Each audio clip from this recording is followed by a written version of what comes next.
You said that if the Nuremberg principles were applied, every post-World War II president would be indictable. It's probably true. Can we run down them real fast? What did Eisenhower do that you would indict him for? Eisenhower overthrew the conservative nationalist government of Iran with a military coup. He overthrew the first and last democratic government in Guatemala by military coup and invasion, leading to years of, in Iran it led to 25 years of brutal dictatorship, finally overthrown in '79. In Guatemala it led to massive atrocities, which are still continuing. That's after almost 50 years. In Indonesia, this wasn't known until recently, but he conducted the major clandestine terror operation of the post-war period up until Cuba and Nicaragua in an effort to break up Indonesia, strip off the outer islands where most of the resources are, and undermine what was then considered as a threat of Indonesian democracy. Indonesia was too free and open. It was allowing a political party of the poor to participate, and they were gaining a lot of ground, so that Eisenhower supported and helped instigate a military rebellion in the outer islands. This is just for starters. These are all indictable offenses. What about Kennedy? Kennedy was one of the worst. Kennedy, first of all, invaded South Vietnam. During the Eisenhower administration, they had blocked a political settlement in 1954 and instituted a kind of a Latin American-style terror state, which had killed maybe 60 or 70,000 people by the end of the Eisenhower period, and had instigated a response, a reaction. Kennedy recognized that it couldn't be controlled internally, so he simply invaded. In 1962, about a third of the bombing missions that were carried out by the U.S. Air Force in U.S. planes with South Vietnamese insignia, but U.S. pilot. He authorized napalm. He began the use of chemical weapons to destroy food crops. They began programs which drove millions of people into what amounted to concentration camps. Now, that's aggression. In the case of Cuba, it was just a massive campaign of international terrorism, which almost led to the destruction of the world, led to the missile crisis. And we can continue. Again, these are all indictable offenses. About Johnson? Well, Johnson expanded the war in Indochina to the point where ended up probably leaving 3 or 4 million people dead. He invaded the Dominican Republic to block what looked like a potential democratic revolution there, supported the Israeli occupation in its early stages. Again, we can go around the world. Take say Carter. You know, I'll get there, but Nixon's next. Nixon, we don't even have to talk about. We can skip that one, okay? But Ford, then Ford. Well, Ford was only there for a short time, but long enough to endorse the Indonesian invasion of East Timor, which became about as close to genocide as anything in the modern period. They pretended to oppose it, but secretly supported, in fact, not so secretly. The U.S., immediately after the invasion, the U.S. did join the rest of the world in formally condemning it at the Security Council. But Ambassador Moynihan was kind enough to explain to us, in his words, that his instructions were to render the United Nations utterly ineffective in any actions it might take to counter the Indonesian invasion. And he says proudly that he did this with considerable success. His next sentence says, in the next few months, it seems that about 60,000 people were killed. And then he goes off to the next topic. That's the first few months, went on to probably hundreds of thousands. Formally, the U.S. announced a boycott of weapons, but secretly it increased the supply of weapons, including counterinsurgency equipment, so that the Indonesians could consummate the invasion. That's just a short period in office, but that's indictable. Seriously, in fact, that's a major war crime. Carter? Carter increased, as the Indonesian atrocities were increasing. They peaked in 1978. Carter's flow of weapons to Indonesia increased when Congress imposed human rights restrictions. By then there was a human rights movement in Congress to block the flow of advanced weaponry to Indonesia.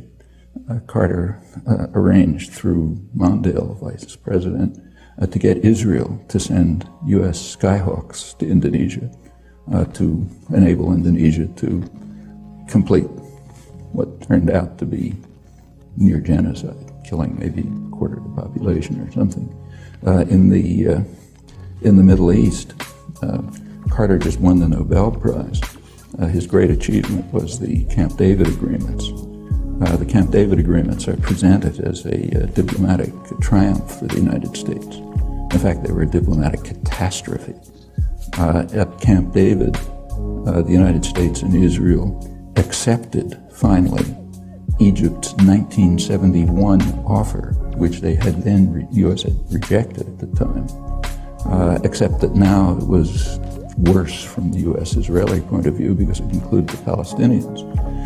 In order to get Israel to accept Egypt's 1971 offer, after a major war and atrocities and so on, Carter raised military and other aid to Israel to more than 50% of total aid worldwide. Israel used it at once in exactly the way they said they were going to do, as every sane person knew, as an opportunity to attack their northern neighbor, first in 1978 and in 1982, and to increase integration of the occupied territories. And that's for starters. We can continue. Reagan? I don't think we have to talk about that one either.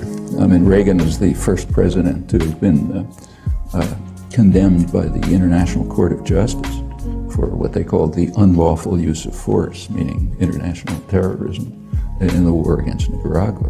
Again, that's just for starters. They also, the Security Council endorsed it in 2 resolutions, both of which were vetoed by the United States. Bush won. Well, we can begin with the invasion of Panama.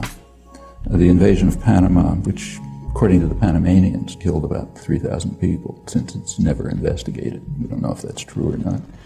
This was done in order to kidnap a disobedient thug who had been supported by the United States right through his worst atrocities. Noriega. He was brought to Florida and tried for crimes that he committed mostly on the CIA payroll.